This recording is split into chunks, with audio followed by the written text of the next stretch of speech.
La ventana de proyectos tiene 3 pestañas. En la primera de la izquierda se pueden ver todos los proyectos disponibles. El proyecto que está activo se encuentra con fondo celeste y contiene al final de su descripción un cuadrado con un check verde. Este check no se muestra en los demás proyectos, pero si nos acercamos a la descripción de otro proyecto, aparece un cuadrado vacío al costado derecho. Y si nos acercamos a ese cuadrado, aparece un check en color negro. Si queremos cambiar de proyecto, se debe tener todos los archivos del proyecto cerrados, del proyecto activo. Esto se puede ver en la barra de estado.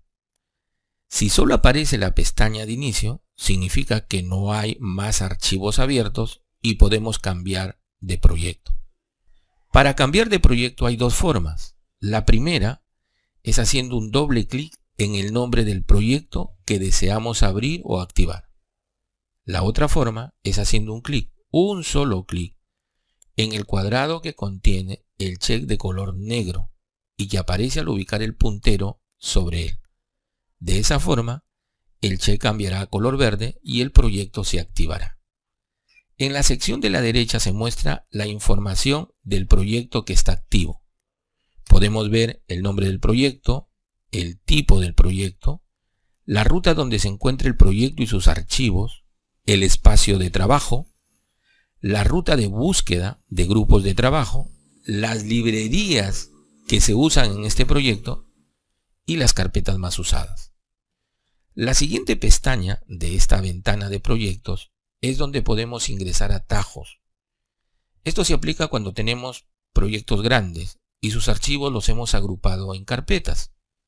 Dentro de esta pestaña tenemos la opción de crear accesos o atajos para ir directamente a esas carpetas, o a una dirección web, o a una dirección en la nube desde donde pueda acceder a ciertos archivos de interés para mi proyecto. Y la tercera pestaña es para mostrar los detalles de algún archivo. Por ahora está vacía. Si queremos mostrar datos, debemos seleccionar un archivo. Si hacemos clic en uno de los archivos de la ventana de documentos recientes, los datos de ese archivo se mostrarán en esta ventana. Ahora puedo ver su ubicación y ruta de este archivo, el tipo de archivo, si es una parte, un ensamble, un plano o una presentación, la fecha y hora de la última modificación, el tamaño del archivo, la versión del programa que se usó en la última modificación de ese archivo, el número de parte, el usuario o autor del archivo, que por defecto toma el nombre del usuario de Windows, el número de stock, revisión y descripción, que si hemos tenido la necesidad de ingresarlos, se mostrarán.